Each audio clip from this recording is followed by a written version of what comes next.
ഇതാണ് ഞങ്ങളുടെ സപ്പോട്ട മരം. ഇത് സപ്പോട്ട ഉണ്ടാവണുള്ളൂ, കുറച്ചൊക്കെ ഉണ്ടായി തുടങ്ങണുള്ളൂ. ഇപ്പോൾ ഇത് പഴിക്കുമ്പോൾ ഞങ്ങൾ പൊടിച്ച് തിന്നാറുണ്ട്.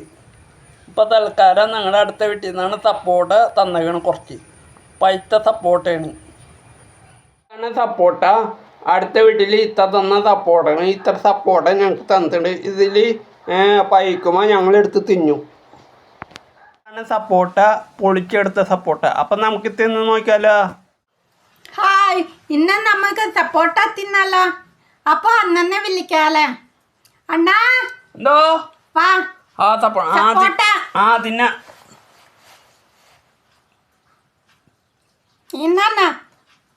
നല്ല മധുരമുണ്ട്. അടിപൊളി, സൂപ്പർ.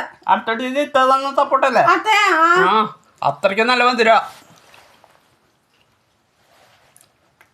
വാവ്, എന്താ രസം കണ്ടോ? സപ്പോട്ട ഇത് ഞങ്ങളുടെ വീട്ടിലുണ്ടായ മരം. പക്ഷേ ഉണ്ടായി തുടങ്ങിയതില്ല, ഒരുവിധം ഉണ്ടായിട്ടുണ്ട്. ഇപ്പോഴത്തെ ആൾക്കാരെ തന്നാണ് ഞങ്ങൾക്ക് തിന്നാൻ വേണ്ടി. നല്ല പഴുത്തതാണ് സപ്പോട്ട. അപ്പം ഞങ്ങൾ തിന്നു കഴിക്കും. എന്തിനാ തിന്നാലും തിന്നാൻ മതിയാവില്ല.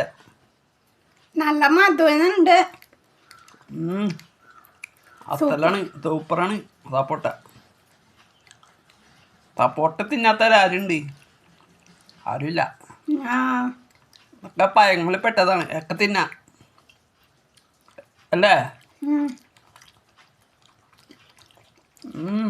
സൂപ്പർ, അടിപൊളി, സൂപ്പറാണ്.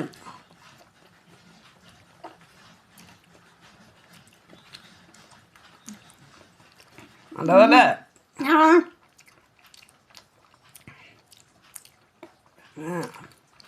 ഇതുപോലെ നിങ്ങളുടെ വീട്ടിലെ സപ്പോട്ട മരം സപ്പോട്ട ഉണ്ടായി തുടങ്ങും. അപ്പം ആ കടയിൽ മേടിക്കേണ്ട ആവശ്യമില്ല. അപ്പം ഇതുപോലെ കുറേ നിറച്ചുണ്ടാവും. നിങ്ങൾ വെള്ളം ഒഴിച്ച് ഞനച്ച് കൊടുത്താൽ മതി. അപ്പം സപ്പോട്ട കുറേ ഉണ്ടാവും. അപ്പം ഉണ്ടാവും പൊട്ടിയ. അധികം വലുതാവില്ല, ഒരുവിധം ഇത്തിരി വലുതാവും ചില സപ്പോട്ട മരങ്ങളൊക്കെ. അപ്പം ഞങ്ങൾ തിന്നു.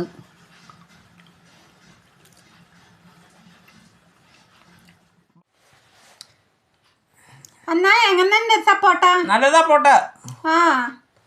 നല്ല അത്രയ്ക്ക് രസമുണ്ട് തിന്നപ്പോ. നല്ല പഴുത്തിരിക്കണ്ടായിരുന്നു. അത്രയ്ക്ക് നല്ലതാണ്. പിന്നെ ഇതുപോലെ ഞങ്ങൾ വീട്ടിൽ സപ്പോട്ട മരം ഉണ്ടെങ്കിൽ ഇതുപോലെ നട്ടാൽ മതി. വെള്ളം ഒഴിച്ച് കൊടുത്താൽ മതി. അപ്പോൾ സപ്പോട്ട ഉണ്ടായി തുടങ്ങിക്കോളും. അപ്പോൾ ആ കടയിൽ മേടിക്കേണ്ട ആവശ്യമില്ല. അപ്പം നിങ്ങൾക്ക് ഇഷ്ടം പോലെ പൊട്ടിച്ച് തിന്നുക ചെയ്യാം. പിള്ളേർ കൊടുത്താൽ പിള്ളേർ തിന്നാതിരിക്കില്ല. അത്രയ്ക്ക് നല്ലതാണ്. ഉണ്ടാവും, ഒരുവിധം ഇത്തിരി വലുതാവും. അധികം ഒന്നും വലുതാവില്ല. അപ്പം നിങ്ങൾക്ക് വേണമെങ്കിൽ തിന്നുക ചെയ്യാം. അത്രയ്ക്ക് നല്ല സപ്പോർട്ടാണ്.